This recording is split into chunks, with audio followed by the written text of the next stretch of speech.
গোপালগঞ্জের সাধারণ মানুষকে মুজিববাদ মুক্ত করার ঘোষণা দিয়েছেন জাতীয় নাগরিক পার্টির আহ্বায়ক নাহিদ ইসলাম।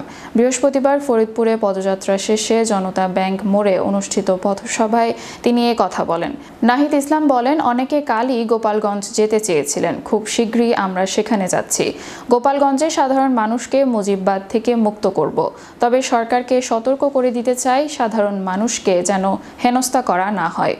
তিনি আরও বলেন, আমরা ন্যায্য বিচার আদায় না করে রাজপথ ছাড়ব না, এখনও সময় দিচ্ছি, সন্ত্রাসীদের গ্রেফতার করুন, তা না হলে আমরা আবারও গোপালগঞ্জ অভিমুখে লং মার্চ করব, তবে এবার আর ফিরে আসব না, মুজিববাদ মুক্ত করে তবেই ফিরব। নেত্রকোনায় জেলা যুবদলের সাবেক সহসভাপতি আব্দুল্লাহ আল মামুন খান রনি বলেছেন, বিএনপির ভারপ্রাপ্ত চেয়ারম্যান তারেক রহমানের বিরুদ্ধে বিভিন্ন ধরনের কুরুচিপূর্ণ বক্তব্য, স্লোগান দিয়ে যাচ্ছে। তার দাঁত ভাঙা জবাব দিতে চাই। তারেক রহমানের একটি কর্মী বেঁচে থাকা পর্যন্ত প্রতিবাদ করে যাব এবং চুল পরিমাণ ছাড় দিব না। নতুনভাবে মব জাস্টিসের নামে ষড়যন্ত্র তৈরি করে বাংলাদেশের মানুষকে দ্বিধা বিভক্তি করে দিতে চাচ্ছে একটি চক্র। সেই চক্রটির ছত্রছায়ায় বাংলাদেশে কাজ করে যাচ্ছে।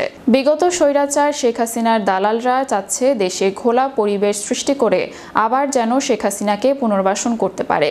সেই চেষ্টা নিয়ে চক্রটি তাদের কাজ চালিয়ে যাচ্ছে। বৃহস্পতিবার বেলা 1টার দিকে জেলা যুব দলের উদ্যোগে অন্তর্বর্তীকালীন সরকারের নির্লিপ্ততায় সারা দেশে আইনশৃঙ্খলা পরিস্থিতির অবনতিতে যুব দলের কেন্দ্রীয় কর্মসূচির অংশ হিসেবে বিক্ষোভ মিছিলের শুরুতে তিনি এ কথা বলেন। তিনি আরও বলেন, আমরা যারা জিয়ার সৈনিক আছি, বাংলাদেশে কোনো ধরনের ষড়যন্ত্র হতে দিব না, আমরা রুখে দিব। আমাদের নেতা ভারপ্রাপ্ত চেয়ারম্যান জনাব তারেক রহমান দীর্ঘদিন আগে একটি কথা বলেছিলেন, অদৃশ্য কিছু শক্তির বিরুদ্ধে যুদ্ধ করতে হবে। আজকে সেই অদৃশ্য শক্তিগুলোর দৃশ্যমান হচ্ছে। ইনশাআল্লাহ কেন্দ্রীয় যুবদল কর্তৃক ঘোষিত সারা দেশব্যাপী যে বিক্ষোভ মিছিলের কর্মসূচি দিয়েছে, আমরা নেত্রকোনা জেলা থেকে একটি মেসেজ দিতে চাই। বাংলাদেশে জিয়ার সৈনিকরা থাকা পর্যন্ত কোনো ধরনের অপপ্রচার চালিয়ে দেশের মানুষকে বিভ্রান্ত করতে পারবে না। বাংলাদেশে একমাত্র গণতন্ত্র দল, একমাত্র গণতান্ত্রিক জোট ও একমাত্র গণতন্ত্রের আস্থার প্রতীক শহীদ প্রেসিডেন্ট জিয়াউর রহমান ও তার দল বাংলাদেশ জাতীয়তাবাদী দল, আমরা তা বিশ্বাস করি এবং বাংলাদেশের মানুষও তা মানে। নেত্রকোনা যুবদল নেতা আব্দুল্লাহ আল মামুন খান রনি বাবু সতেন্দ্র পাল নেতৃত্বে পৌর শহরের চকপাড়া কোর্ট স্টেশন এলাকা থেকে বিক্ষোভ মিছিলটি যাত্রা শুরু করে। পরে শহরের প্রধান প্রধান সড়ক প্রদক্ষিণ করে বাংলাদেশ জাতীয়তাবাদী দলীয় কার্যালয়ে এসে সমাপ্ত হয়।